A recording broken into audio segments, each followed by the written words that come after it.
Hey dudes, I'm Hyla, and today on Hyla Cooking, I am going to show y'all how I make fettuccine alfredo because I have been getting hounded by requests for fettuccine alfredo and just generally for pasta dishes. I know I don't really do a lot of pasta dishes, but I'm going to show you how to do it today. It's so fast and easy, and it's really rich, so you don't need to eat a whole lot of it, but it's really good. Like when it's super cold outside, like it's finally getting to be today, and I'm so thankful.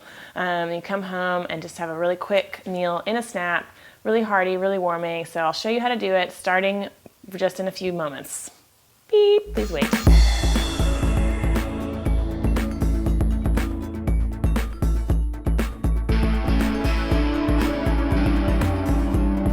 First thing, I've got a large pot of water here that is boiling heartily. I'm gonna add a little bit of salt.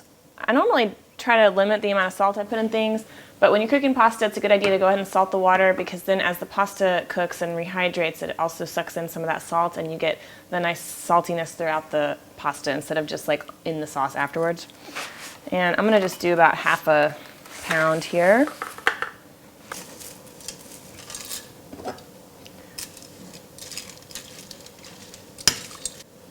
And I'm gonna put the lid back on it so that it comes back to a boil. I do realize I'm using much less water than most pasta packages say for you to use, but I do that because I'm kind of a weirdo and I'm all like, oh, let's save water, even though I know that probably doesn't really matter when I'm cooking pasta. I'm probably not gonna save the world. But anyway, so I'm gonna put the lid back on it so it comes back to a boil faster. If you're using like a whole 10 to 12 quarts of water, then it would come back to a boil pretty much immediately. You wouldn't necessarily need to put a lid on it, but whatever. This is how I do it, okay? Okay, so just give it a little stir so it doesn't stick together, and then my package, my pasta box says 12 minutes. I'm gonna set my timer for 10 minutes, and then I'll check it then. My timer just went off, which means my pasta has been cooking for just a little bit under the recommended time period on the box. I'm gonna just pull one out and try it. It's just a hair less done than al dente, and that takes a little bit of time to get to know when that is. So beginning cooks, as long as it's not like leaving chunks of hard pasta in your teeth, in your molars, but you can still bite into it and it's not mushy, we're good. Okay, I'm gonna go ahead and drain this, and I'll be right back. Okay.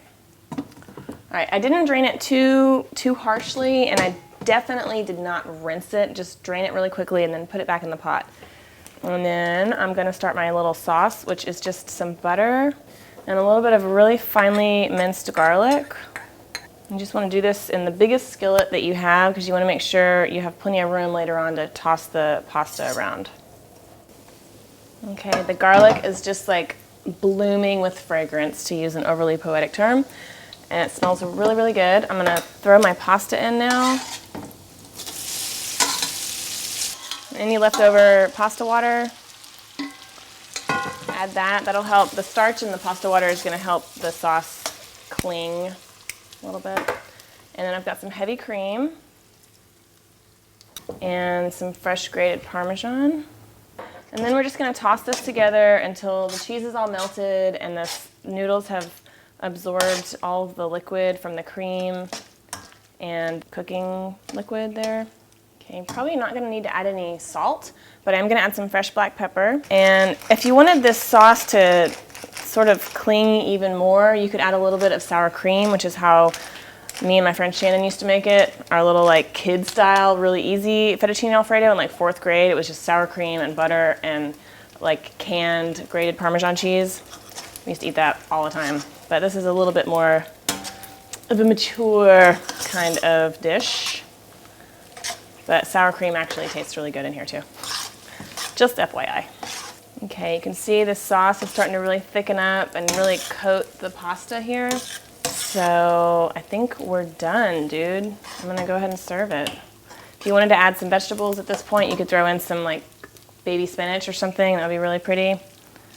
But we'll just keep it Classico style, yo.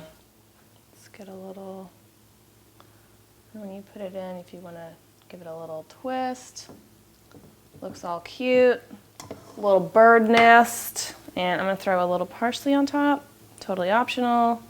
You could always add more Parmesan or crushed red pepper, black pepper, whatever.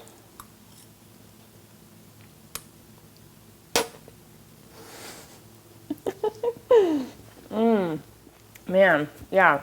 I mean, I don't know what you can say about it besides it's just like so simple and basic and just really warming in your heart and your tummy.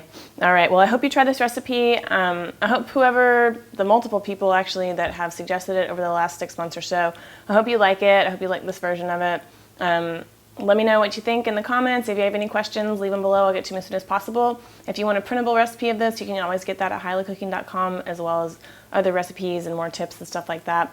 And if you make this recipe and you're on Instagram, go ahead and take a picture of it, #HighLowCooking, and it'll go up on the website so you can share your picture of your creation with everyone else. All right, thank you. I appreciate your support and have a wonderful afternoon, and I hope you make this an okay bye-bye.